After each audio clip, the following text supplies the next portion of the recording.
ఒక్కసారి నిప్పు రవ్వే కదా అని అనుకోకండి. ఆ రవ్వ ఎంత అగ్నిని ఎంత ప్రళయాన్ని సృష్టిస్తుంది అనేటటువంటిది అర్థం చేసుకోండి. బాబు అంటే ఇక్కడ ఒక విషయం అమ్మా, మినిస్ట్రీలో ఎన్విరాన్మెంట్లో ఉమెనే ఉన్నారు, అడగొట్టి కూర్చొని కుర్చీ వేసుకున్న ఆవిడ ఉమెనే ఉన్నారు. తర్వాత ఇంకా చెప్పాలి అని అంటే ఈ ఏరియాలో కూడా చాలా మంది ఉమెన్ ఉన్నారు. కాకపోతే ఇక్కడ ఉన్నది ఏంటి అని అంటే ఆ ఉమెన్లో స్త్రీ తత్వం ఉందా లేదా, ఆ ఉమెన్లో అమ్మవారి పట్ల గౌరవం ఉందా లేదా, ఆ స్త్రీలో తన స్త్రీ అనేటటువంటి అస్తిత్వం ఉందా లేదా, అది ప్రశ్నించుకోవాలి. ఇవాళ అది కనుక ఉంటే ఇక రాను చూస్తారు ఏం జరుగుతుంది అనేటటువంటి అర్థమైందమ్మా. ఇంకా వాళ్ళ గురించి మనం ఎక్కువ మాట్లాడుకోవాల్సిన అవసరమే లేదు, అసలు మాట్లాడను కూడా. ఎందుకు అంటే వాళ్ళు ఏ ప్రెషర్తో చేస్తున్నారు, పదవుల కోసం మాత్రమే స్త్రీలు అలంకరణ ప్రాయంగా పదవుల్లో కూర్చున్నారు అనేది ఇవాళ ప్రూవ్ అయింది. అది నిజంగా ఉమెన్ సిగ్గుపడాల్సినటువంటి విషయం. అంటే హిందూ స్త్రీ పట్ల, హిందూ స్త్రీ కుంకుమల పట్ల, తాళిబొట్టు పట్ల వీళ్ళకి ఈ ప్రభుత్వాలకి ఒళ్ళు ఉన్నటువంటి ప్రభుత్వాలకి ఎంత నిర్లజ్జం ఉందో, ఎంత చిన్న చూపు ఉందో, నిర్లజ్జాన్ని నేను మాట్లాడి ఎంత చిన్న చూపు ఉందో తెలుసుకోవాల్సిన అవసరం అయితే ఉంది.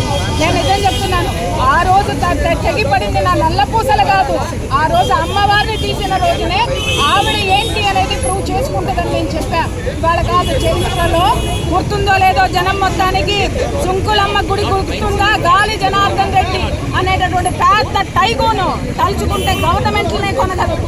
అలాంటి వాడు ఇవాళ ఎక్కడున్నాడో తెలియదు, చిన్న సుంకులమ్మ గుడే కదా అని చెప్పేసి అని డైనమైట్లు పెట్టి మరి నేను శ్రీకృష్ణదేవరాయల అంశాన్ని కూర్చున్నాడు, ఎక్కడికి పంపించాలో ఆ అమ్మవారు పంపించింది. అలాగే ఆ కేసును మాఫీ చేయడానికి ప్రయత్నించినటువంటి సాక్షాత్తు ఒక హైకోర్టు జడ్జి సస్పెండ్ గురయ్యాడు. సస్పెండ్ గురైనటువంటి జడ్జి ఆత్మహత్య చేసుకున్నాడు. అమ్మవారి శక్తిని మాత్రం తక్కువ అంచనా వేయద్దు ఎవరు కూడా. ఒక్కసారి నిప్పు రవ్వే కదా అని అనుకోకండి. ఆ రవ్వ ఎంత అగ్నిని ఎంత ప్రళయాన్ని సృష్టిస్తుంది అనేటటువంటిది అర్థం చేసుకోండి. బాబు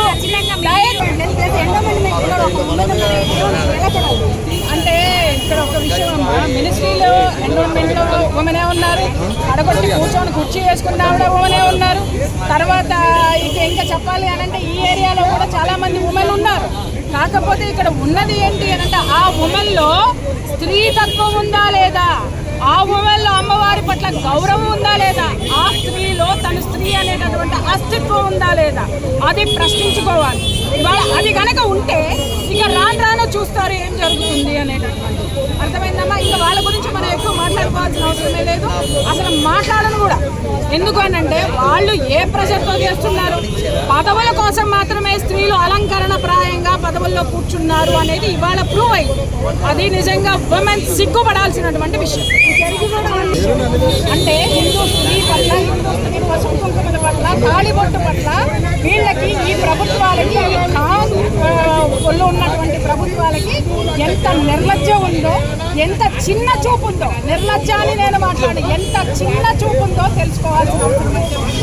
నేను నిజం చెప్తున్నాను, ఆ రోజు తెగిపడింది నా నల్లపూసలు కాదు, ఆ రోజు అమ్మవారిని తీసిన రోజునే ఆవిడ ఏంటి అనేది ప్రూవ్ చేసుకుంటుందని నేను చెప్పాను. ఇవాళ కాదు, చరిత్రలో గుర్తుందో లేదో జనం మొత్తానికి సుంకులమ్మ గుడి గుర్తుందా, గాలి జనార్దన్ రెడ్డి అనేటటువంటి పెద్ద టైగోను తలుచుకుంటే గవర్నమెంట్లనే కొనగలరు. అలాంటి వాడు ఇవాళ ఎక్కడున్నాడో తెలియదు, చిన్న సుంకులమ్మ గుడే కదా అని చెప్పేసి అని డైనమైట్లు పెట్టి మరి నేను శ్రీకృష్ణదేవరాయల అంశాన్ని కూర్చున్నాడు, ఎక్కడికి పంపించాలో ఆ అమ్మవారు పంపించింది. అలాగే ఆ కేసును మాఫీ చేయడానికి ప్రయత్నించినటువంటి సాక్షాత్తు ఒక హైకోర్టు జడ్జి సస్పెండ్ గురయ్యాడు. సస్పెండ్ గురైనటువంటి జడ్జి ఆత్మహత్య చేసుకున్నాడు. అమ్మవారి శక్తిని మాత్రం తక్కువ అంచనా వేయద్దు ఎవరు కూడా.